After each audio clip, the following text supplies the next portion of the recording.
ओम नमो भगवते वासुदेवाय। ओम नमो भगवते वासुदेवाय। ओम नमो भगवते वासुदेवाय। नारायणं नमस्कृत्य नरं चैव नरोत्तमं देवीं सरस्वतीं व्यासं ततो जयमुदीरयेत्। नष्टप्रायेष्वभद्रेषु नित्यं भागवत सेवया भगवत्युत्तमश्लोके भक्तिर्भवति नैष्ठिकी।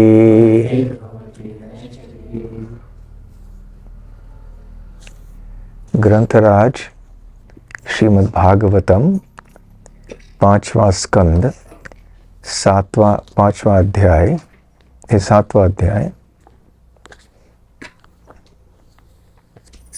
राजा भरत का चरित्र। श्लोक संख्या 8। गद्य में है या पद्य में है? गद्य में, इसलिए मैं अकेले बोलूंगा।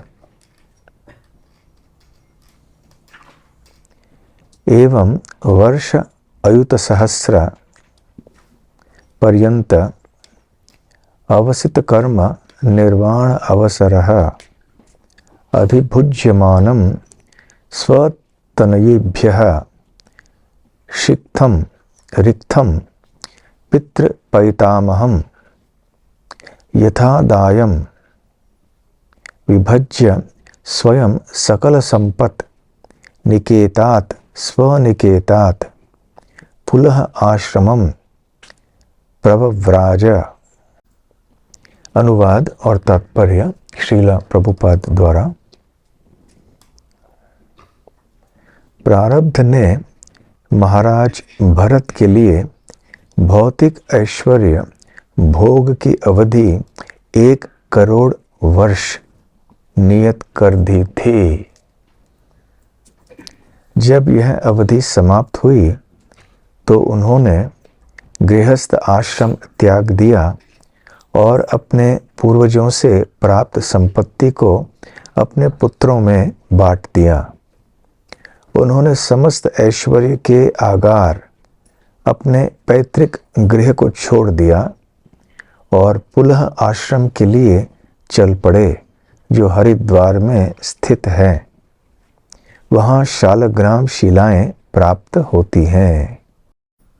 तात्पर्य: दाय भाग नियम के अनुसार जब किसी को कोई संपत्ति मिली रहती है तो उसे अगली पीढ़ी को हस्तांतरित करना होता है। महाराज भरत ने इसे सुचारू रूप से संपन्न किया। पहले तो उन्होंने स्वयं पैतृक संपत्ति का 1 करोड़ वर्षों तक उपयोग किया और विरक्त होते समय इस संपत्ति को अपने पुत्रों में बांट दिया और स्वयं पुनः आश्रम चले गए। ओम अज्ञानतिमिरान्धस्य ज्ञानाञ्जनशलाकया चक्षुरुन्मीलितं येन तस्मै श्रीगुरवे नमः। श्रीचैतन्यमनोभीष्टं स्थापितं येन भूतले स्वयं रूप कदा मह्यं ददाति स्वपदान्तिकं।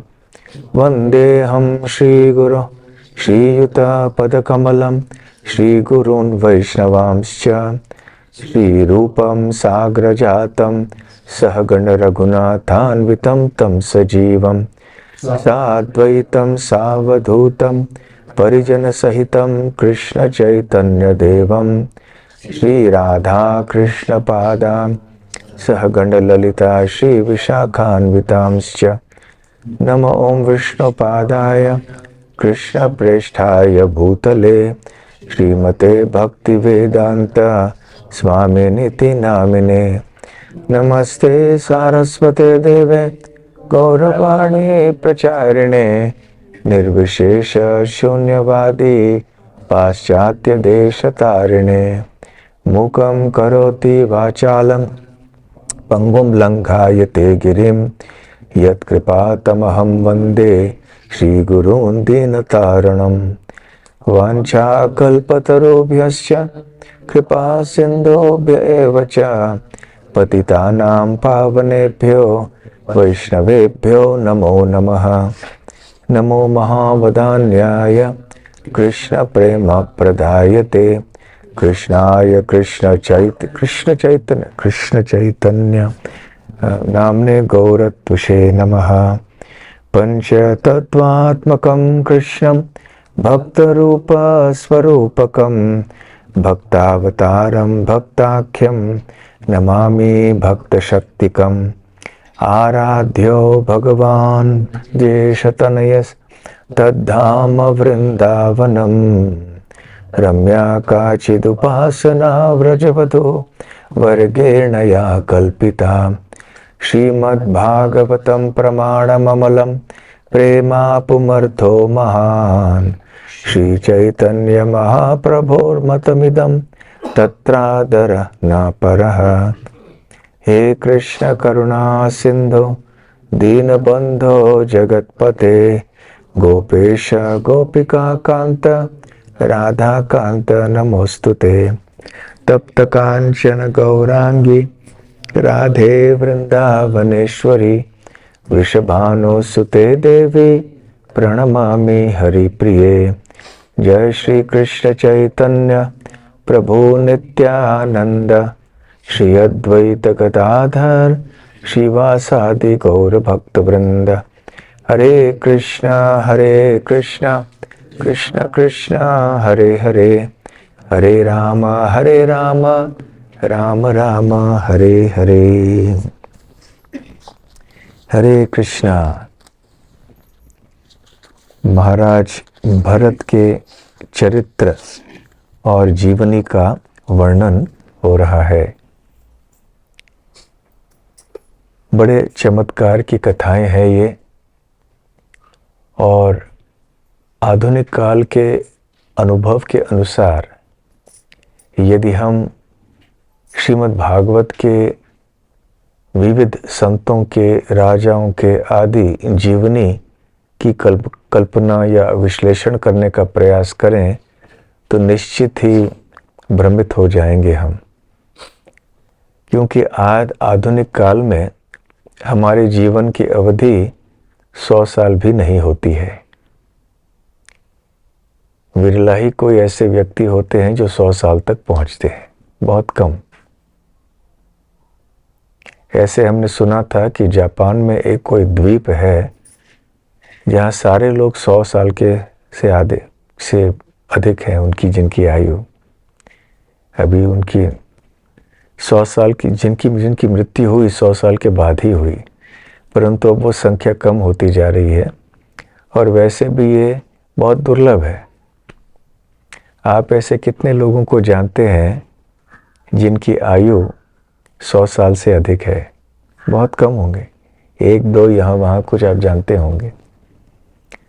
तो ये कलयुग में संभव नहीं है। कलयुग में अधिक से अधिक 100 साल की जीवन की अवधि होती है, और आजकल वो भी नहीं। तो इसलिए यहाँ जब हम पढ़ते हैं कि महाराज भरत के लिए भौतिक ऐश्वर्य भोग की अवधि 1 करोड़ वर्ष नियत थी, तो हमको बड़ा आश्चर्य लगता होगा कि किसी एक मनुष्य का जीवन 1 करोड़ वर्षों तक कैसे चल सकता है। परंतु पूर्व युगों में ऐसे हुआ करता था, और उस समय ऊपरी लोकों में और पृथ्वी में आना जाना हुआ करता था। देवलोकों के जीवन की अवधि भी बहुत लंबी होती है। तो ये सारी चीज़ें हमें दंत कथा नहीं समझनी चाहिए, काल्पनिक नहीं समझने चाहिए। ये सत्य घटनाएं हैं, परंतु आधुनिक काल के नहीं है, बहुत ही प्राचीन काल की घटनाएं हैं। इसलिए हमें हमारे अनुभव के दृष्टि से इनका विश्लेषण नहीं करना चाहिए कि अरे हमारी जीवन की अवधि तो 60, 70, 80 साल की होती है, 1 करोड़ साल, ये कैसे हो सकता है, ये सब दंत कथा है, काल्पनिक है, ऐसे कैसे हो सकता है। तो हमारा अनुभव बहुत सीमित है। हमारे काल और परिस्थिति के अनुसार हम कुछ सोचेंगे, परंतु यदि हमने हमारे अनुभव के सीमा के बाहर जो शास्त्रों में वर्णित चीज़ें हैं उनके बारे में सोचने का प्रयास किया तो बहुत सावधानी से करना चाहिए। उसी प्रकार जैसे कि हम जीवन की अवधि के ऊपर संशय कर सकते हैं, वैसे कई लोग ये सोचते हैं कि भगवान कैसे है, कहाँ है, क्या प्रमाण है, हम भगवान को देख नहीं सकते। तो जब भगवान को देख नहीं सकते तो भगवान नहीं हो सकते। या ये गोलोक वृंदावन या वैकुंठ जगत की बात करते हैं तो ये हम तो देख नहीं सकते, तो हम नहीं मान सकते इन चीज़ों को, ये सब सत्य नहीं है। तो उनकी धारणा या उनकी मान्यता ऐसी है कि जो चीज़ें हम आँखों से देख सकते हैं, जिन चीज़ों का अनुभव हम कर सकते हैं, वही मात्र सत्य है। और जिन चीज़ों का अनुभव हम नहीं कर सकते या जिनको हम हमारे प्रयोगशाला में आदि जिनकी परीक्षा नहीं कर सकते, तो वो चीज़ें सत्य नहीं है। ऐसा ये इनका सोच है। परंतु ऐसे कई चीज़ें हैं जो हमारे बुद्धि के, हमारे अनुभव के आदि परे हैं। अभी आज भी हम देखेंगे तो 1000 वर्ष 2000 वर्ष पूर्व के भी कितने सारे राजा आदि हुए। हमारे पास कितना प्रमाण है? क्या वो हमारे अनुभव में है? किसी ने कोई किताब में लिख दिया कि ऐसे राजा हुआ करते थे 2000 वर्ष पूर्व, 2, 4, 10 ऐसे लोगों ने किताबों में लिख दिया किसी ने एक देश में, किसी ने दूसरे देश में, तो उस प्रमाण के आधार पर हम स्वीकार करते हैं कि ऐसे कोई राजा थे 2000 वर्ष पहले। या कोई हमको पत्थर मिल जाता है, कोई खंडहर मिल जाता है कि ये फलाने फलाने राजा का महल हुआ करता था। पर जितना समय बीतता जाता है उतना कठिन होता है इस प्रकार के प्रमाण को प्राप्त करने के लिए। आप खंडहर प्राप्त कर सकते हैं 1000, 2000, 5000 वर्ष पूर्व के लिए या और भी अधिक, परंतु जब हम लाखों लाखों साल की बात करते हैं तो उस समय का जो प्रमाण है आप कैसे प्राप्त करेंगे? वो खंडहर कहाँ मिलेंगे आपको? वो पुस्तकें कहाँ मिलेंगे आपको? वैसे भी प्राचीन काल में तो पुस्तक थे ही नहीं, ये केवल कलयुग में शुरू हुए। उस समय ज्ञान केवल बोलने से और सुनने से प्राप्त किया जाता था। तो उस समय किताब नहीं थे और लाखों लाखों साल पूर्व के खंडहर भी आज नहीं पाए जाएंगे। और देखिए, समुद्र में जितना जल है ना, वो कम ज़्यादा होता रहता है। कभी कभी समुद्र का जल इतना ऊंचा आ जाता है कि कई जो पृथ्वी के ऊपर जो भूमि है वो सब ढक जाती है, पानी के अंदर, प्रवाह के अंदर वो ढक जाती है। और कभी कभी पानी कम हो जाता है तो ये भूमि ऊपर आती है। और ये केवल हजारों, 10,000, 15,000 वर्षों की अवधि की बात हो रही है। जैसे अभी कितने द्वीप आदियों का वर्णन है, भूमि का वर्णन है हमारे शास्त्रों में, जो आज समुद्र के जल से ढके हुए हैं। हम उनको ढूंढ भी नहीं सकते हैं क्योंकि समुद्र का जल इतना ऊंचा उठ गया है। और ये 10-15 हजार वर्षों की बात जब होती है तो कल्पना कीजिए कि लाखों करोड़ों वर्षों के पहले पृथ्वी में भी कितना परिवर्तन हो चुका होगा। कितना पानी का ऊपर नीचे आके समुद्र ने सारा प्रलय जो है सारे पृथ्वी पर कर लिया होगा। तो कहाँ खंडहर बचेंगे, कहाँ कुछ प्रमाण बचेगा। आप सब समझ रहे हैं ना हम जो बोल रहे हैं।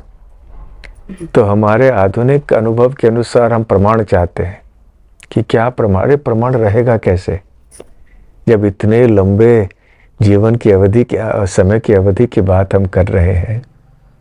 कई बार वो कुछ ऐसे प्रमाण पाते हैं, कोई पशु है जो 10,000 वर्ष 20,000 वर्ष पूर्व इनको मिले, किसी का कोई हड्डी मिल गया, किसी का कुछ क्या मिल गया, है ना। उस हिसाब से वो कुछ अनुमान लगाने का प्रयास करते हैं। परंतु जब और भी आगे पीछे की बातें करते हैं, जब जैसे कोई ज्वालामुखी हुई है या कोई भूकंप हुआ है, भूकंप में तो सारी चीज़ें फिर अंदर पृथ्वी में चली जाती हैं। ज्वालामुखी हुआ है तो सब तपते हुए आग में सब जल जाते हैं, मिट जाते हैं, उबल जाते हैं। फिर समुद्र ऊपर नीचे आता है, वो पानी से के कारण सब धुल जाते हैं, ढक जाते हैं। तो जितने दूर हम जाते हैं इतिहास में, जितनी प्राचीन काल में हम चले जाते हैं, उतना कठिन होता है कोई प्रमाण प्राप्त करने के लिए हमारे लिए। और जैसे कई और चीजें हैं, केवल काल में दूरी की बात नहीं है। अभी ब्रह्मांड में भी जितने दूर कोई स्थान होगा उसको हम देख नहीं सकेंगे। जो तारे नक्षत्र हैं वो हमारे लिए तो केवल बिंदु मात्र है, परंतु उनमें क्या हो रहा है क्या नहीं हो रहा है इसको समझना बहुत मुश्किल है। आधुनिक विज्ञान के जो यंत्र आदि हैं उनके द्वारा भी समझना बहुत मुश्किल है। इसके अतिरिक्त यहाँ पर हम जब यहाँ रह रहे हैं, ऐसे भी कई चीज़ें हैं जो हमारे आँखों के, हमारे इंद्रियों के परे हैं, जो बहुत सूक्ष्म अवस्था में रहते हैं। सूक्ष्म शरीर आदि ऐसे घूमते रहते हैं। और बहुत सी चीज़ें हैं जो यहाँ पर, अभी दूर की बात अलग रही, प्राचीन काल की बात अलग रही, आधुनिक काल में अभी समकालीन अवस्था में हमारे आसपास भी ऐसे कोई सूक्ष्म बहुत सी चीज़ें हैं जिनको हम समझ नहीं सकते। और फिर छोटी छोटी बातें हैं, अणु है, परमाणु है, उनको कैसे हम समझ सकते हैं। कहने का तात्पर्य ये है कि हमारी इंद्रियों पे जब हम निर्भर रहते हैं किसी चीज़ के सत्यता को जानने के लिए या निर्धारित करने के लिए, तो हमें थोड़ा सावधान रहना चाहिए। हाँ, अवश्य ऐसी कई चीज़, हमारी इंद्रियां जो हैं बहुत लाभदायक है हमारे लिए ज्ञान प्राप्त करने के लिए। इसीलिए तो हम ये भागवतम ग्रंथ पढ़ पा रहे हैं आँखों से। अभी मैं जो बोल रहा हूँ मेरे मुंह के कारण, वाणी के कारण बोल पा रहा हूँ। आप जो सुन रहे हैं, आपके कर्ण इंद्रियों से आप सुन रहे हैं। तो इंद्रियों से हम बहुत कुछ ज्ञान प्राप्त करते हैं, परंतु गलती क्या करते हैं हम, जब ये सोचते हैं कि इंद्रियां ही पर्याप्त हैं ज्ञान प्राप्त करने के लिए। और दूसरी बात कि इंद्रियों की सीमा में कोई यदि ज्ञान नहीं प्राप्त होता है तो वो सत्य नहीं है। इंद्रियों का ज्ञान ही सर्वस्व है, ऐसा हम मानते हैं। परंतु ये आवश्यक नहीं है।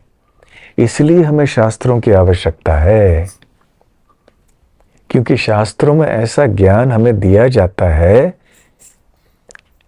जो कि हमारे इंद्रियों के लिए प्राप्त करना संभव नहीं है। हमारे इतिहासकारों के लिए संभव है, न वैज्ञानिकों के लिए संभव है, न दार्शनिकों के लिए संभव है। इसलिए हमारे वेद, पुराण आदि, उपनिषद आदि हमारे लिए इतने महत्वपूर्ण हैं। इनसे हम न केवल इतिहास को प्राप्त कर सकते हैं, इतिहास, इतिहास शब्द का है इति, इस तरह, आस, इस तरह हुआ था। इतिहास शब्द का अर्थ ये है, इस तरह से हुआ। तो ये इतिहास का वर्णन, इसलिए रामायण महाभारत को इतिहास कहते हैं। ये दंत कथा या काल्पनिक नहीं है, सत्य है। उसी तरह से पुराण, हमारे अलग अलग पौराणिक कथाएं भी काल्पनिक नहीं है। तो इसलिए शास्त्रों का महत्व हमारे लिए बहुत अधिक है। इससे हम इतिहास का ज्ञान प्राप्त कर सकते हैं, भविष्य में जो होने वाले हैं उनकी बातें भी प्राप्त कर सकते हैं। जो छोटे छोटे हमारे इतने छोटे वस्तुएं जिनको हम देख नहीं सकते, अणु, उसके बारे में भी ज्ञान प्राप्त कर सकते हैं। जो इतने विशाल हैं, बड़े हैं, जिनकी कल्पना नहीं कर सकते, उसका भी वर्णन है। और ऐसी वस्तुएं, ऐसी घटनाएं जिनके बारे में हम हमारी बुद्धि से और इंद्रियों से ज्ञान प्राप्त कर ही नहीं सकते, ऐसे बातों का भी ज्ञान शास्त्रों में दिया गया है। और सबसे महत्वपूर्ण बात यह है कि इस भौतिक सृष्टि या भौतिक स्तर से परे जो आध्यात्मिक जगत है और आध्यात्मिक वस्तुएं हैं, जैसे कि आत्मा है इत्यादि, उनके बारे में ज्ञान हमारे शास्त्रों में दिया गया है। तो इसलिए हमें यह नहीं सोचना चाहिए कि शास्त्रों में ज्ञान जो दिया है वो अवैज्ञानिक है, क्योंकि यदि हम विज्ञान की परिभाषा ही ऐसे करते हैं कि जो हमारी इंद्रियों को समझ में आए उतना ही विज्ञान है, तो इतना एक विशाल ब्रह्मांड है ज्ञान का, जो जिससे कि हम दूर रह जाएंगे।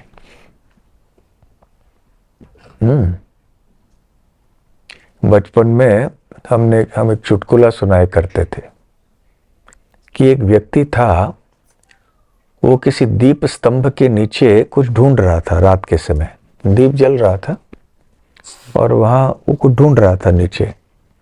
तो एक व्यक्ति ने आके पूछा, आप क्या ढूंढ रहे हो? बोले, मेरी चाबी गिर गई थी इसलिए मैं ढूंढ रहा हूं। तो बोला, चाबी कहाँ गिरी थी? तो चाबी वहां गिरी थी। वो कई 2-4 किलोमीटर दूर को इशारा करके बताया। बोले, चाबी वहां 2-4 किलोमीटर दूर गिरी है तो यहाँ क्यों देख रहे हो तुम? चाबी क्यों ढूंढ रहे हो? बोले, क्योंकि यहाँ रोशनी है ना, इसलिए। समझ गए आप बात?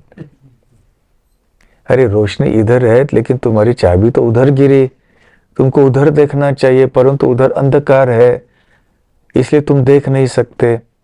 तुम्हारे आंखों की क्षमता नहीं है वह अंधकार में देखने के लिए। अब अंधकार की में आंखों की क्षमता नहीं है देखने के लिए, इसका मतलब ये नहीं है कि जहां प्रकाश है आपका, अर्थात जहां आपकी आंखें काम करती हैं, केवल वहीं आपको सत्य मिलना चाहिए। अरे सत्य तो कहीं और है। ठीक उसी प्रकार से हम जब हमारी इंद्रियों के ऊपर निर्भर रहते हैं इस दृष्टि से कि इंद्रियों से जो प्राप्त किया जाता है वही सत्य है और इंद्रियों से ही ज्ञान प्राप्त किया जाना चाहिए, तो फिर हम गलती करते हैं। इंद्रियां मूल्यवान हैं परंतु सर्वस्व नहीं है। इंद्रियों की सीमा क्या होती है वो भी हमें जान लेना चाहिए। इसलिए शास्त्रों को शब्द ब्रह्म कहते हैं। हमारे जीवन में भी कितनी चीजें हैं जो हम प्रत्यक्ष रूप से नहीं जानते हैं, किसी के कहने पर हम विश्वास करके मान लेते हैं। कितने देश हैं यहाँ पर? सारे देशों में हम जा चुके हैं क्या? नहीं, लेकिन पाठशाला में हमारे भूगोल की किताब में हमने पढ़ा था कि अफ्रीका है, उसमें ऐसे थोड़े देश हैं, जापान नाम का देश है। आप में से कोई अफ्रीका गए हैं क्या? अफ्रीका, हाँ, तो अपने सेना में गए हैं। लेकिन वो सही गए कि नहीं कैसे पता? आपको जापान लेके गए, बोला ये अफ्रीका है, कैसे पता चलेगा? किसी के ऊपर तो भरोसा करना पड़ेगा ना। हमारे सुवर्ण गौड़ जहाज में कहाँ गए? अफ्रीका गए? अफ्रीका जाकर आए? दूसरी जगह गए। लेकिन यदि कप्तान ने बोला देखो हम अब यूरोप जा रहे हैं, लेकिन लेकर गए अफ्रीका, उसके भरोसे आपको जाना पड़ेगा ना। तो उसी प्रकार से जो किताबें हैं भूगोल की, उनके ऊपर भरोसा करते हैं। यदि प्रत्यक्ष हमको जानना है तो फिर बहुत कुछ करना पड़ेगा। हमें टिकट लेना पड़ेगा, वहाँ जाना पड़ेगा, फिर देखना पड़ेगा कि हाँ ये सही है कि नहीं है। हम कर सकते हैं ऐसे, परंतु जो हमारे इंद्रियों के परे जो बातें हैं जो शास्त्रों में की गई हैं उनको हम प्रमाणित कैसे करेंगे? जापान नाम का देश है, उसको आप प्रमाणित कर सकते हैं जापान जाकर, परंतु यहाँ जो बताया गया है कि गोलोक वृंदावन है, वैकुंठ जगत है, मेरू पर्वत कुछ है, ऊपर ब्रह्मलोक है, सत्यलोक, जनलोक, ये कैसे आप प्रमाणित करेंगे? संभव नहीं है। इसलिए शास्त्रों के ऊपर हमें निर्भर रहना चाहिए, शास्त्रों की बातों को मान लेना चाहिए। इसको श्रद्धा बोलते हैं। और एक आश्चर्यजनक बात आपको बोलूं, आश्चर्यजनक अर्थात एक बहुत महत्वपूर्ण बात है। श्रील रूप गोस्वामी ने अपने भक्ति रसामृत सिंधु में भक्तों के, कृष्ण भक्तों के 3 वर्गों का उल्लेख किया है। कनिष्ठ अधिकारी, मध्यम अधिकारी और उत्तम अधिकारी। अधिकारी क्यों? अधिकारी का तात्पर्य है कि भक्त का अधिकार क्या है, भक्त की योग्यता क्या है, पात्रता क्या है। तो ये तीनों भक्त ही है, परंतु जिसका अधिकार कनिष्ठ स्तर का है, जिसकी योग्यता या पात्रता कम है, बहुत कम है, उसको कनिष्ठ बोलते हैं। वो आदमी बुरा नहीं है, लेकिन केवल अभी भक्ति में इतना आगे नहीं बढ़ा हुआ है, इसलिए उसको कनिष्ठ कहते हैं। जिसकी योग्यता, जिसका अधिकार भक्ति में मध्यम स्तर का है, उसको मध्यम अधिकारी कहते हैं। और जिसकी पात्रता बहुत अधिक है, बहुत योग्य भक्त है, बहुत ऊंचा पहुंचा हुआ है भक्ति में, तो उसको उत्तम अधिकारी कहते हैं। उसका अधिकार उत्तम है। तो कैसे जान सकते हैं? इनमें अंतर, कई लक्षण हैं, परंतु रूप गोस्वामी बतलाते हैं और जीव गोस्वामी पाद भी इस टीका में बताते हैं कि उत्तम, मध्यम और कनिष्ठ, इनका अंतर शास्त्रों के, भक्ति शास्त्रों के ऊपर जो श्रद्धा है उसके ऊपर निर्भर है। प्रौढ़ श्रद्धा, जिसकी श्रद्धा भक्ति शास्त्रों में बहुत परिपक्व है, तीव्र है, सुदृढ़ है, वो उत्तम होता है और वो अन्यों को भी समझा सकता है। मध्यम अधिकारी वो व्यक्ति होता है जिसकी श्रद्धा है परंतु दूसरों को समझा नहीं सकता है। और कनिष्ठ अधिकारी वो है जिसको शास्त्र में श्रद्धा बहुत कोमल है। कोई भी कुछ बात कह दिया, उसने कुछ बोल दिया तो वो हिल जाता है। हम बोलते हैं भगवत गीता में भगवान ने ऐसे कहा। अरे कहाँ कहा? क्या भगवत गीता? किसने देखा है? आपको प्रमाण है क्या? आपने कृष्ण को देखा है क्या? तो जिसकी श्रद्धा कोमल है, अरे हाँ ये तो सही बात है, हमने तो देखा नहीं, वो डामाडोल हो जाएगा। तो उसकी श्रद्धा भगवत गीता में या शास्त्रों में बहुत कोमल है, इधर उधर हिल सकती है। तो श्रद्धा किस चीज में है? शास्त्रों में है कि शास्त्र जो बोल रहे हैं वो सही है। तो जिसकी जितनी श्रद्धा शास्त्रों में है और जब वो शास्त्रों के आदेशों के अनुसार कार्य करता है और भक्ति में आगे बढ़ता है तो उसको उत्तम अधिकारी बोला जाता है। तो इसलिए देखिए, जब हम बातें करते हैं, हम कहते हैं कि शास्त्रों के बातों को हमें मानना चाहिए, स्वीकार करना चाहिए, इनमें श्रद्धा होनी चाहिए, तो ये बहुत महत्वपूर्ण है। जितनी अधिक श्रद्धा हमारी होगी उतना हम आगे बढ़ेंगे भक्ति में। जितनी कम श्रद्धा होगी, क्या होगा? हमारे भरोसा हमारी इंद्रियों पर भी रहेगा। अरे हाँ, यहाँ पर 1 करोड़ वर्ष का है, असं कसं शक्य आहे? हे होतंय का असं कधी? हे काय बोलले आहे शास्त्रामध्ये? 1 कोटी वर्ष कोणाची जीवनाची अवधी होऊ शकते का? 100 वर्ष पण होत नाही आमचं, हे 1 कोटी वर्ष म्हणतात, कसं हे शक्य आहे? नाही, हे सगळं काल्पनिक आहे। तो यदि हमारी इंद्रियों पर, हमारे निजी अनुभव पर हमारा विश्वास है और शास्त्रों में कम है, तो हम ऐसे ही डामाडोल होते रहेंगे, कभी इधर कभी उधर। इसलिए भक्ति में हम सुदृढ़ होकर प्रगति नहीं कर पाएंगे। तो जितनी श्रद्धा हमारे शास्त्रों में हम रखेंगे उतने ही ये हमारे भक्ति में प्रगति करने के लिए अनुकूल होगा।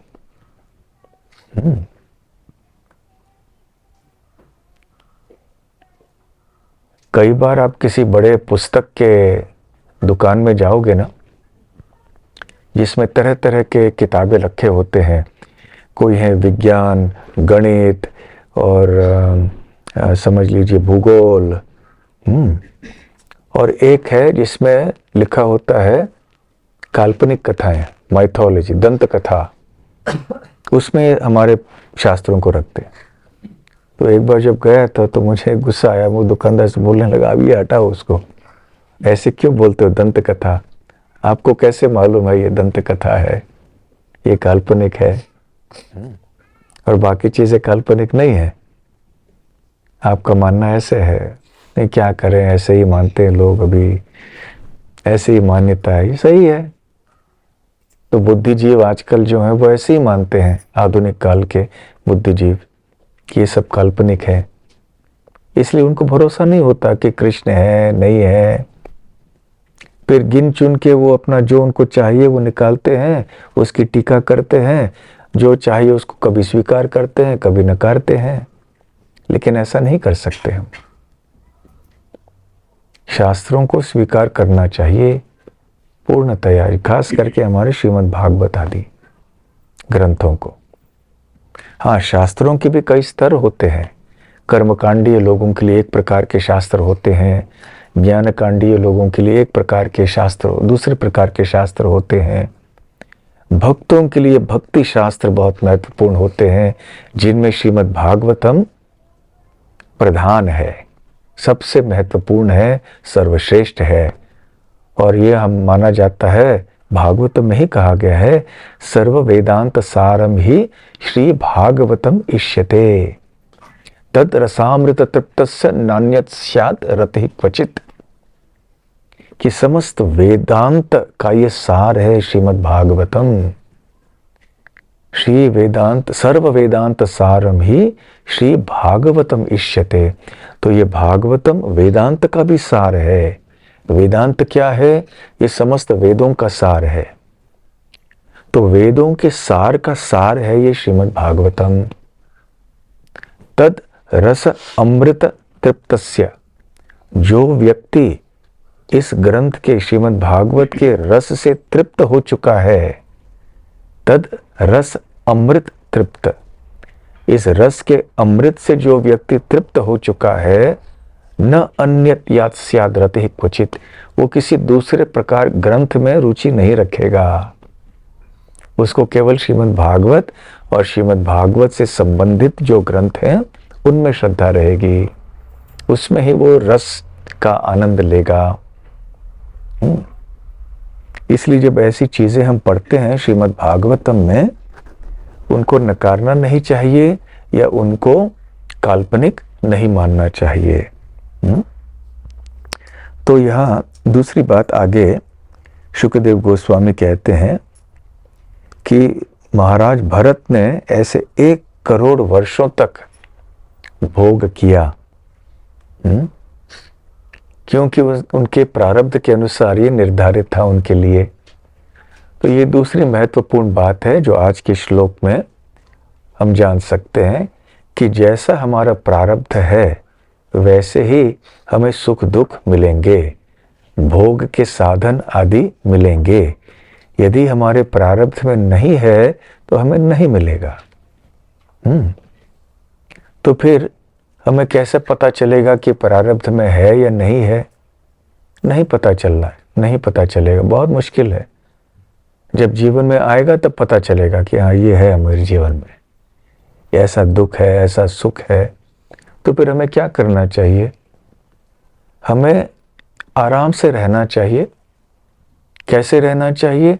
अपने ईमानदारी से जो हमारे कर्तव्य हैं, धार्मिक कर्तव्य हैं, शास्त्रों में जैसे कर्तव्य लिखे गए हैं, बताए गए हैं, उसके अनुसार हमें हमारे दैनिक कार्य करने चाहिए। फिर हमारे प्रारब्ध के अनुसार जो सुख दुख आएगा सो आएगा। जब सुख आएगा तो सुख को भोग लो, जब दुख आएगा तो दुख को भी सहन कर लो, परंतु इन दोनों का अनुभव करते हुए, इन दोनों को भोगते हुए धार्मिक पथ को नहीं छोड़ना है, ये सोचकर कि सुख को बढ़ाएं और दुख को कम करें। ये दो प्रयास जो होते हैं, सुख को बढ़ाने का और दुख को कम करने का, ये भी धार्मिक नियमों के अनुसार ही किए जाने चाहिए। इनसे बाहर जाके नहीं करना चाहिए। कोई व्यक्ति सोचता है कि मुझे धन चाहिए, धन से मुझे बहुत सुख मिलेगा, परंतु धन मिल ही नहीं रहा है, नौकरी कर रहा हूं, तो मुझे क्या करूंगा, मैं चोरी करूंगा, चोरी करके धन कमाऊंगा और मुझे सुख मिलेगा।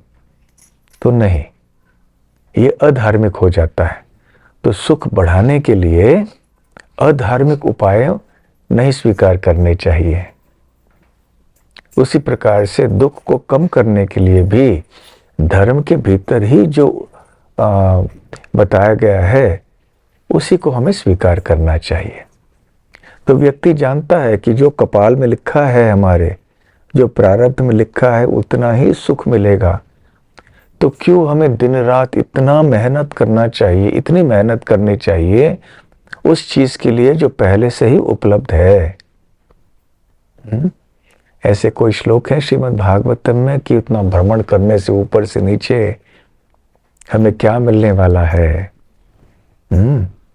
उस चीज के लिए हमें प्रयास करना चाहिए जो कि ब्रह्मांड के ऊपर नीचे भ्रमण करने से भी नहीं मिलेगा। तस्यैव हेतु, हाँ, तस्यैव हेतु प्रयतेत कोविदो। हाँ, बहुत अच्छा। न लभ्यते यत् भ्रमतानुपर्यत तत् लभ्यते दुःख वदन्यत सुखम कालेन सर्वत्र गभीरहंस। बहुत अच्छा। देखो, कभी कभी हमें हमारे श्लोक कंठस्थ न भी हों, परंतु इस प्रकार हमें पढ़ना चाहिए कि हम उसको ढूंढ पाए बाद में कि कहाँ है वो श्लोक, है ना।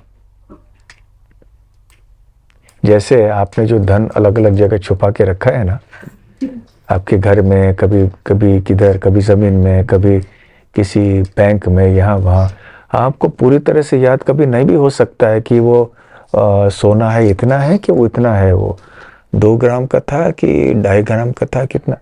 लेकिन आपको पता होना चाहिए कि सोना रखा कहाँ पे है कि नहीं।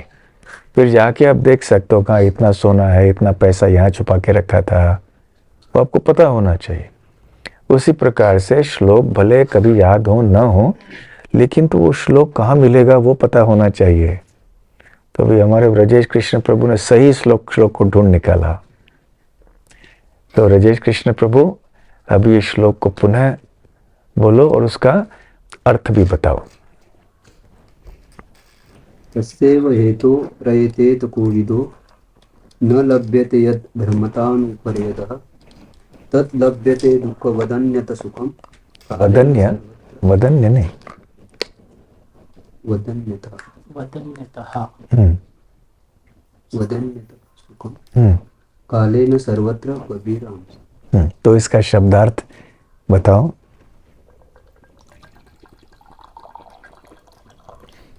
शब्द भेद करके अर्थ बताओ। तस्य, उसी, एव, केवल। या इसका एक भाषांतर बताओ, ऐसे इसका अर्थ क्या है श्लोक का।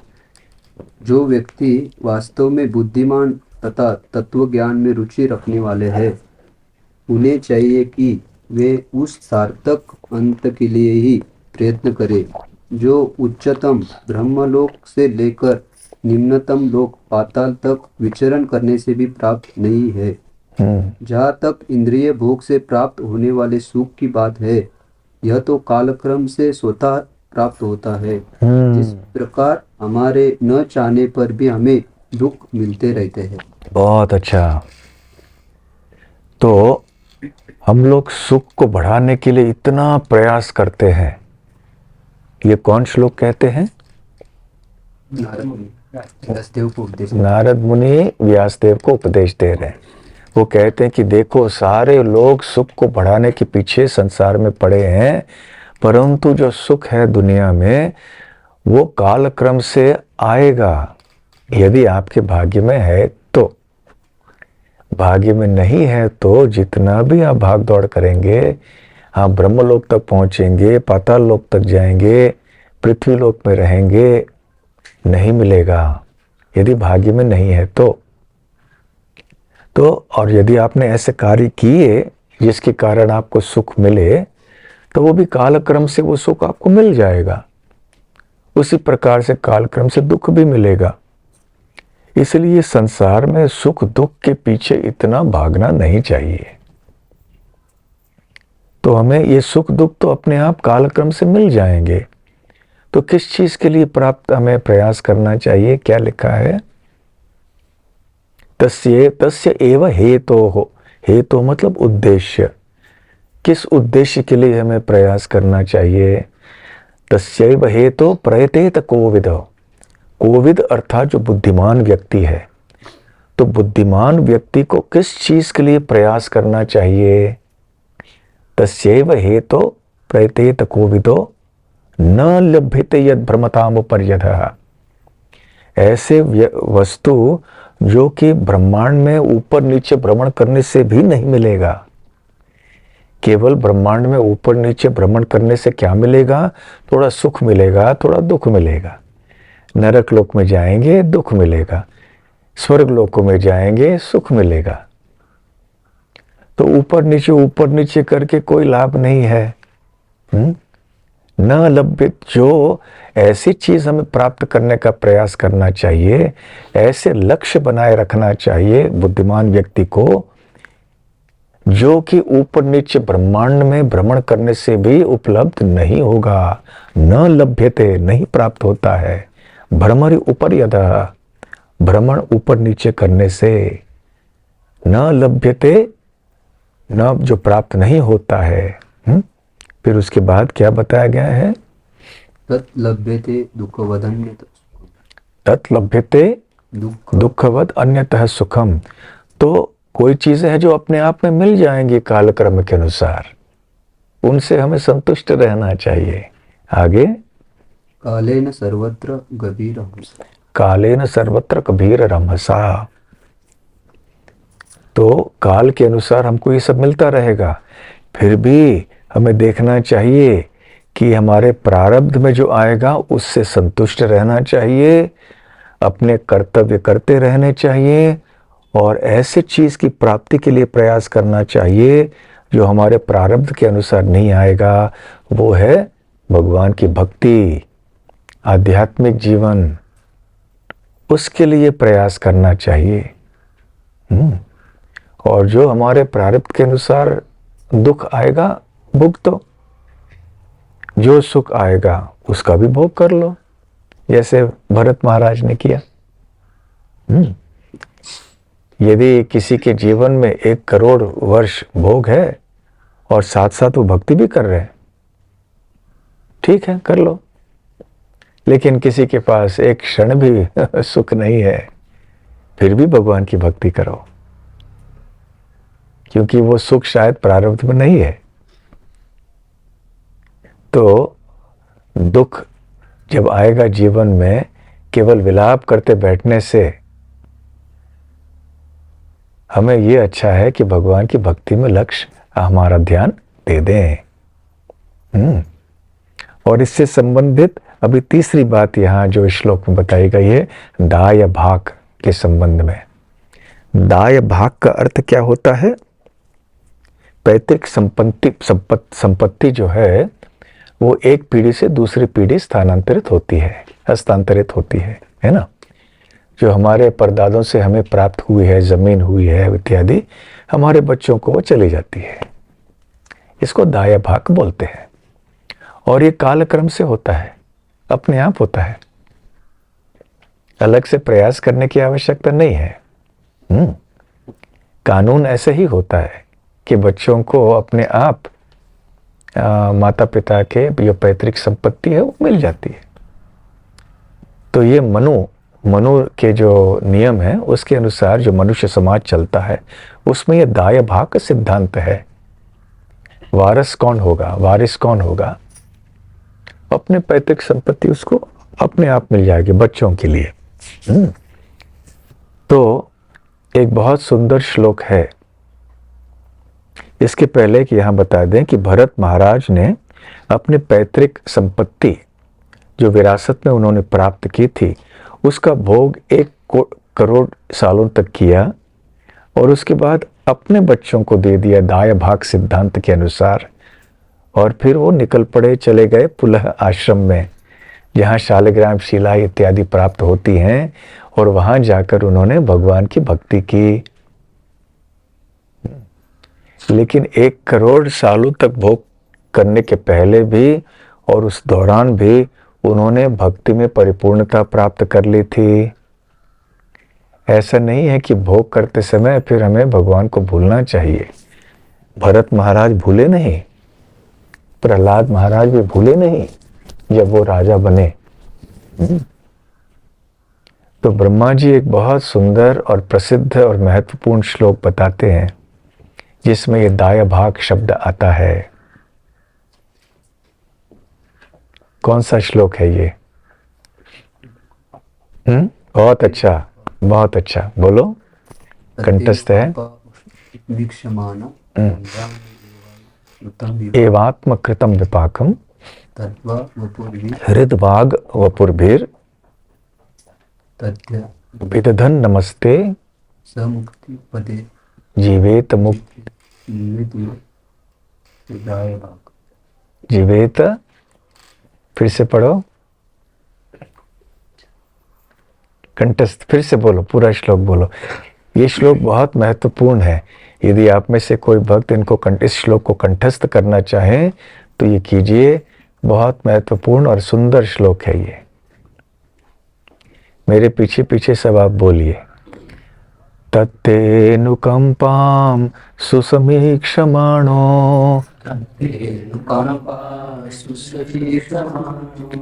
भुञ्जान एवात्मकृतं विपाकम् हृद्वाग्वपुर्भिर्विदधन् नमस्ते जीवेत यो मुक्तिपदे सदाय भाग।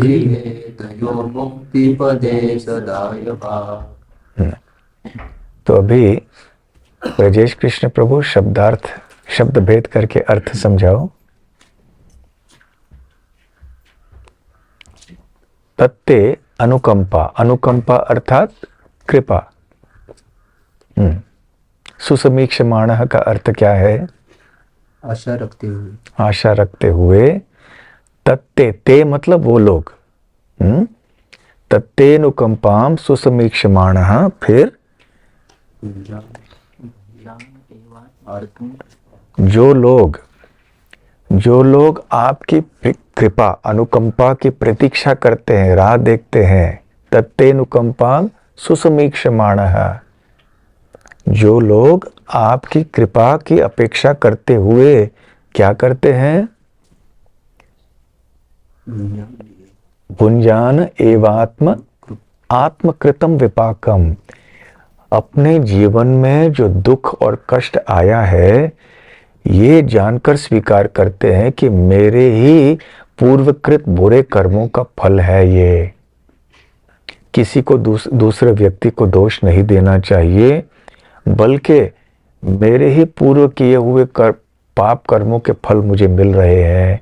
तो मेरे जीवन का दुख है, जीवन में जो दुख आ रहा है इसके लिए जिम्मेदार केवल मैं हूं, क्योंकि मेरे कर्मों के फल मुझे मिल रहे हैं।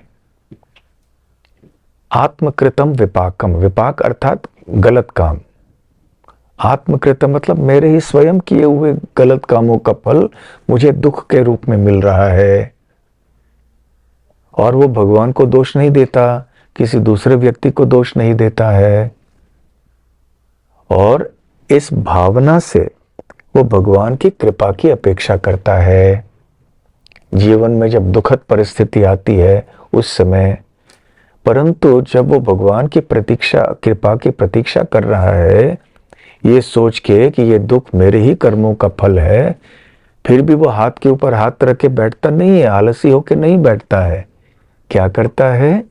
हृद वाक वपुभिर वपुर्भिर विदधन नमस्ते, वो मुझे नमस्कार करता है अपने हृदय से, अपने वाणी से, अपने शरीर से। दूसरे शब्दों में भगवान की कृपा की प्रतीक्षा करते करते वो भगवान की सेवा में क्रियाशील रहता है, आलसी नहीं होता, भगवान की सेवा करते रहता है। तो ऐसे जो व्यक्ति हैं जो इस प्रकार की भावना रखते हैं, इस प्रकार के कार्य करते हैं, जीवेत यह मुक्ति पदेश, उसको मुक्ति पद प्राप्त होता है, वो मुक्ति पद का अधिकारी हो जाता है। कैसे अधिकारी हो जाता है? दाय भाग। उसी प्रकार से जैसे जो बच्चे होते हैं वो स्वाभाविक वारिस होते हैं अपने पैतृक पिता और बुजुर्गों के पैतृक संपत्ति को प्राप्त करने के लिए, उसी प्रकार से ऐसा भक्त जो है, श्रद्धालु भक्त, भगवान के धाम को प्राप्त करने के लिए अधिकारी व्यक्ति बन जाता है, वारसदार हो जाता है वो भगवान के धाम का। तो श्रील विश्वनाथ चक्रवर्ती ठाकुर बताते हैं कि बच्चे को पैतृक संपत्ति प्राप्त करने के लिए क्या करना चाहिए? जीवित रहना चाहिए। वो जीवित रहेगा, पैतृक संपत्ति मिल जाएगी, अपने आप ही अपने आ जाएगा। तो ठीक उसी तरह किसी को यदि भगवान का धाम प्राप्त करना है, उसको अधिकार बनना, क्या करना है? भक्ति में जीवित रहना है, भक्ति छोड़ के नहीं जाना है, और श्रद्धालु होके वो भगवान की भक्ति करता रहेगा व्यक्ति। किस भावना से? जब दुख आएगा तो अपने आप को ही उसका दोषी ठहराना और किसी को दोष नहीं देना। और दूसरी बात, जीते जी क्रियाशील भक्ति में रहना अपने हृदय से और वाणी से और शरीर से। तो ऐसे यदि कोई व्यक्ति जिएगा तो वो भगवान के धाम का अधिकारी व्यक्ति हो जाएगा। दाय भाग, भगवान भी हमारे पिता है ना, तो भगवान की पैतृक संपत्ति के अधिकारी हम हो जाएंगे। तो भगवान के धाम को प्राप्त हमारा अधिकार, जन्म सिद्ध अधिकार हो जाएगा। यहां भी दाय भाग कहा गया है। तात्पर्य में भी प्रभुपाद जी कहते हैं, दाय भाग नियम के अनुसार जब किसी को कोई संपत्ति मिली रहती है तो उसे अगली पीढ़ी को हस्तांतरित करना होता है। तो भगवान भी कहते हैं, ये जो मेरा धाम है ये तो तुम्हारे लिए है ना, मेरे भक्तों के लिए। जैसे माता पिता कहते हैं, भाई हमारा घर अभी बच्चों के तुम लोगों के लिए है ना, इसलिए जो हो हमारा ख्याल रखो, थोड़ा अच्छी तरह से रहो। जब माता पिता देखते हैं कि बच्चा कुछ बदमाश बन गया है और गलत काम में लगता है, माता पिता को कष्ट देता है, तो फिर उसको वारिसदार से निकाल देंगे, उसको आपको नहीं देंगे। उसी प्रकार से जब भगवान के बच्चे हम सब हैं, हम भगवान के आदेशों की लापरवाही करते हैं, भक्ति नहीं करते हैं, तो भगवान कहेंगे, भाई तुम मेरे धाम के अधिकारी नहीं हो, तुमको यहीं पर जेल में रहना पड़ेगा, जन्म मृत्यु के चक्कर काटने पड़ेंगे तुमको। लेकिन जब तुम अच्छे बच्चे बन जाओगे, अच्छी तरह से मेरे आदेशों का पालन करोगे, तो तुम अधिकारी व्यक्ति बन जाओगे, दाय भाग तुम्हें मिल जाएगा अपने आप। तो भगवान के धाम को प्राप्त करने का अधिकार हमें प्राप्त करना चाहिए। दाय भाग सिद्धांत के अनुसार हमें सब जाना है वहां पे, क्योंकि भगवान हमारे परम पिता है। परंतु उसके लिए भगवान की सेवा करे तब जाएंगे। दुष्ट बच्चा होगा तो पिता उसको घर से निकाल देगा। उसी प्रकार से हम भगवान के विरोध में कार्य करते हैं तो भगवान कहेंगे, बेटा क्या करे, तुम ऐसे लापरवाही कर रहे हो, मेरे दूसरे बच्चों को भी कष्ट देते हो, तो वहां आओगे तो ठीक नहीं होगा, इसलिए तुम वहीं रहो भौतिक सृष्टि में। तो हमें ये दाय भाग, वैकुंठ जगत का दाय भाग रूप से प्राप्त करना है, तो क्या करना चाहिए? भक्ति में जीवित रहना चाहिए, सुदृढ़ रूप से, श्रद्धावान होके।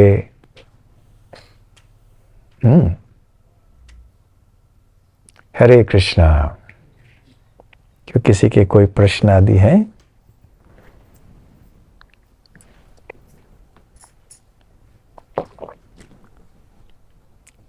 हाँ। जो सेवा में है वो हम लोग खुद को अगर परीक्षण करना है कि हम लोग आलसी है या सही में सेवा कर रहे हैं, तो कैसे पहचान सकते हैं? अब जान लेंगे। बोल दिया तो हमको लगता है सर मैं कुछ सेवा कर रहा हूँ, और दूसरा कोई बोल दिया तो आप ये नहीं कर रहे, तो हमको हर्ट होता है, दुख होता है। तो अपने आप को अगर पहचानना है और सही तरीके से रहना है, तो हम कैसे पहचान सकते हैं?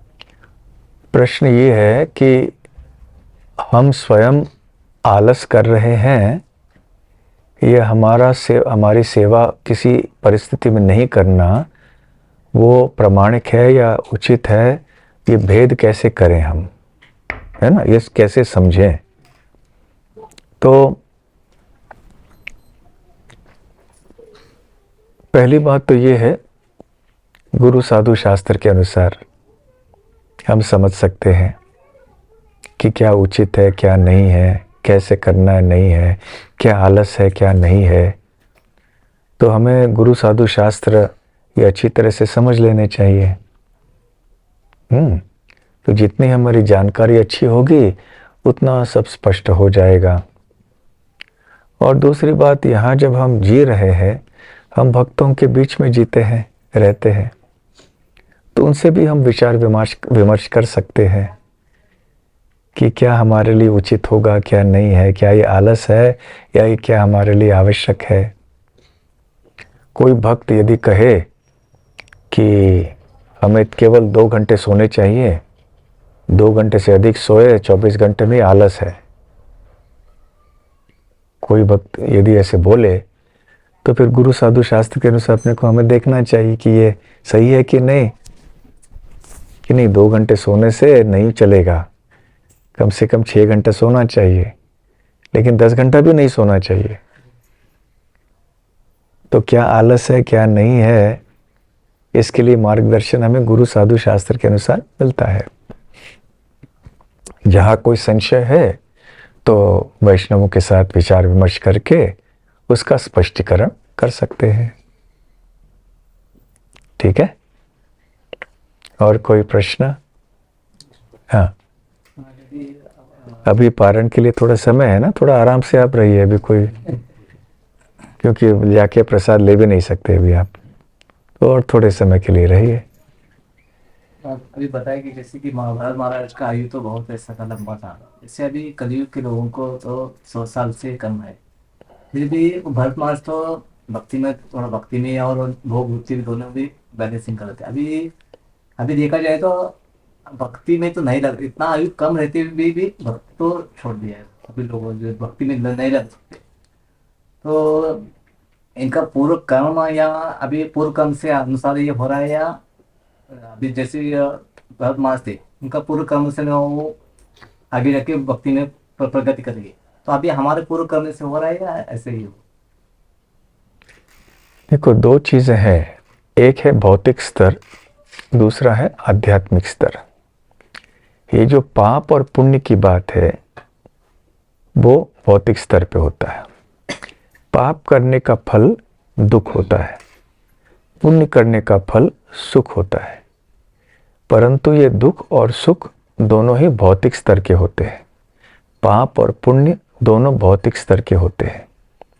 तो हमारे जीवन में जो भौतिक सुख और दुख हमें मिल रहा है वो हमारे पूर्वकृत कर्मों के अनुसार, हमारे प्रारब्ध के अनुसार मिल रहा है। परंतु यदि कोई व्यक्ति भक्ति कर रहा है या नहीं, ये आध्यात्मिक स्तर की बात है।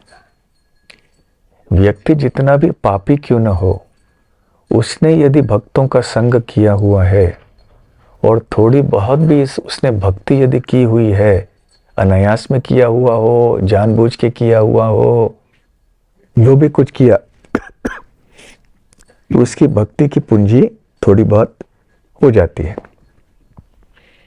फिर इस प्रकार से ये जो भक्त्योन्मुखी सुकृति, ऐसी सुकृति, ऐसे पुण्य जो कि भक्ति से संबंधित है, ऐसे वो अनेक जन्मों तक करता रहे।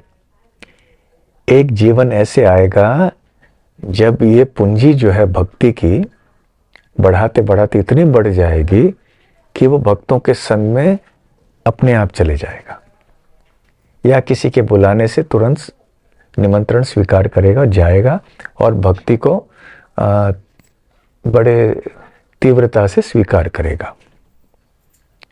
तो ये कब है संभव है? जब उसकी आध्यात्मिक भक्ति की पूंजी पर्याप्त मात्रा में बढ़ी है। इसका पाप पुण्य से कुछ लेना देना नहीं है। इसलिए पापी से पापी व्यक्ति भी भक्त बन सकते हैं और पुण्यमान व्यक्ति भी भक्ति से दूर रह सकते हैं। परंतु यदि आगे हमें भक्ति में प्रगति करना है तब पापों को छोड़ना है, क्योंकि वो भक्ति के लिए हानिकारक होंगी, बाधा होंगी। तो ऐसा नहीं है कि क्योंकि भक्ति आध्यात्मिक है, पाप पुण्य ये भौतिक है, इसलिए हम भक्ति करेंगे साथ साथ ये भी करें तो नहीं होगा फिर। ठीक है। भक्ति केवल भक्ति से आएगी, भक्ति पाप और पुण्य से नहीं आएगी। और भक्ति हमको केवल भक्तों से मिलेगी। ये बहुत महत्वपूर्ण सिद्धांत है कि भक्ति हमको केवल भक्ति से मिलेगी और भक्ति भक्तों से मिलेगी। तो भक्तों का संग ये मूल है, कारण भक्ति का। और भक्तों का संग किसी ने प्राप्त किया, उसका पूरा लाभ उठाया नहीं, फिर भी थोड़ा तो लाभ मिला। धीरे धीरे अनेक जन्मों के बाद ये बढ़ते जाएगा।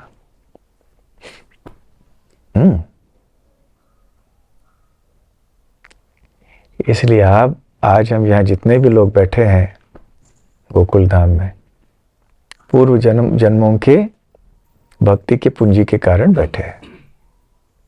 इसका मतलब ये नहीं कि अभी पीठ तपतपाना है, शाबाश खूब अच्छा हो गया, अभी और करने की जरूरत नहीं है। नहीं, अभी तो प्रारंभ हुआ है, अभी बहुत कुछ करना है। भक्तों के संग में रह के सेवा साधना आदि करके हमें प्रगति करना है अभी, और सफलता प्राप्त करनी है भक्ति में। ठीक है। हाँ, श्रीमद् रूप गोस्वामी का अभी कोट कर रहे थे, कनिष्ठ अधिकारी, मध्यम अधिकारी, उत्तम अधिकारी, वो शास्त्र के हिसाब से उन्होंने ये, तो हम इसको आचार्य का आदेश के अनुसार भी कर सकते हैं। शास्त्र जैसे आचार्य ने बोला है, जैसे प्रभुपाद बोल के, तो ऐसा ऐसा करना चाहिए। हाँ बिल्कुल, गुरु साधु शास्त्र। उसके ऊपर कितना फेथ है। बिल्कुल। जैसे प्रभुपाद जी बोलते हैं, हरे कृष्ण जपो सुखी रहो, है ना, chant Hare Krishna be happy. हम उस पे श्रद्धा रखेंगे। श्रद्धा रखने का मतलब क्या है? उसके अनुसार कार्य भी करना। ऐसे नहीं कि एक माला जपेंगे नहीं, कुछ कीर्तन नहीं करेंगे, बोलेंगे पूरी श्रद्धा है मुझे प्रभुपाद के वाणी के ऊपर। इसमें कोई काम नहीं होगा। श्रद्धा है तो क्रियाशील भी होंगे, हम कृति में लाना चाहिए। तो ये विश्वास रहना चाहिए कि हाँ, प्रभुपाद ने कहा है हरे कृष्ण जपेंगे तो हम सुखी हो जाएंगे जीवन में। इसमें भरोसा होना चाहिए। यदि संशय करेंगे, बोलेंगे हेनरी ये कैसे हो सकता है, केवल हरे कृष्ण बोलने से कोई सुखी होता है क्या? क्या हमको पैसा नहीं चाहिए, ज़्यादा बंगला चाहिए ना? संशय होगा तो फिर नहीं कर पाएंगे। तो क्योंकि प्रभुपाद जी जो भी बोल रहे हैं शास्त्रों के अनुसार बोल रहे हैं, इसलिए प्रभुपाद जी के वाणी में भरोसा रखना ये शास्त्रों में भरोसा रखने के बराबर है। जैसे फार्म कम्युनिटी के ये प्रभुपाद जी की इच्छा थी कि इस प्रकार के प्रकल्प हो जाएं। तो यदि हम ऐसे इसको अच्छी तरह से करें, श्रील प्रभुपाद बहुत प्रसन्न होंगे, और वो प्रसन्न हुए तो हमारा जीवन धन्य। हाँ, ठीक है, और कोई प्रश्न? हाँ, भौतिक जीवन में हम लोग कुछ एक प्लानिंग कर रहे हैं, अगर वो प्लानिंग में रिपीटेड फेलियर्स मिल रहा है तो क्या हमको उसमें वही ट्राई करते रहना चाहिए या कुछ और प्लान करना चाहिए? तो प्रश्न ये है कि भौतिक जीवन में हम कुछ प्रयास करते हैं, सफलता नहीं मिलती है, बार बार प्रयास करते हैं फिर भी नहीं मिलती है, तो कब तक प्रयास करते रहना चाहिए और कब समझ लेना चाहिए कि ये मेरे भाग्य में नहीं है ना? तो हमें ये देखना चाहिए भक्तों के लिए कि भक्ति पे असर क्या होता है हमारा। भक्तों के लिए एक यदि मापदंड है या बिंदु है जिसके ऊपर हमारे सारे निर्णय जीवन के लिए जाने चाहिए, वो ये है कि निर्णय जब लेंगे तो इसका असर हमारी भक्ति के ऊपर क्या होगा। ठीक है ना? 2 भाकरी खाने के बजाय 4 भाकरी खा रहे हैं तो भक्ति के ऊपर असर क्या होगा? कुछ भी हो, छोटा निर्णय हो बड़ा निर्णय हो, भक्ति के ऊपर कोई असर पड़ता है। तो उसी प्रकार से हमारे जीवन में बहुत बड़ा निर्णय हम लेने जा रहे हैं, सफलता नहीं प्राप्त हो रही है, 1 बार 2 बार 3 बार, तभी विचार विमर्श करके भक्तों से हमें तय करना चाहिए कि ये कब तक हमें प्रयास करते रहना चाहिए। तो भक्ति के लिए हमारा अनुकूल होगा या नहीं, और यदि हम सफल हो भी गए उसमें, समझ लो थोड़े सालों के वर्षों के बाद आए, हमें पता नहीं कि होगा नहीं होगा। कभी कभी ज्योतिष के पास जाते हैं पूछने के लिए कि क्या होगा कि नहीं होगा। कभी क्या पता ज्योतिष कैसा है, सही है नहीं है, और सही भी है। अंततः हमें देखना है कि भक्ति के लिए अनुकूल क्या है। हम कितना मेहनत करते रहेंगे, क्या वो व्यर्थ है, हमारा जो मेहनत वो व्यर्थ हो गए या कुछ लाभ मिलेगा हमें उससे। इसलिए कहीं ना कहीं एक लक्ष्मण रेखा तो हमें रखनी पड़ेगी कि चलो भाई अभी बहुत परिश्रम कर लिया, अभी चलो मन बदल लेते हैं। परंतु उतनी श्रद्धा फिर होनी चाहिए, फिर आगे चल के हमें ये नहीं संकोच नहीं करना चाहिए, अरे हमने और परिश्रम करना चाहिए था और प्रयास करना चाहिए था। इसलिए वो हमारी आध्यात्मिक बुद्धि के ऊपर निर्भर है कि आध्यात्मिक हमारी श्रद्धा कितनी है। यदि हमने मान लिया कि हाँ ऐसे हमें करना है, तो उतनी श्रद्धा भी होनी चाहिए और श्रद्धा बढ़ाने के लिए प्रयास करना चाहिए। ठीक है? हरे कृष्णा। ठीक है, ग्रंथराज श्रीमद् भागवतम की जय। गौर प्रेमानंदे। हरि हरि बोल।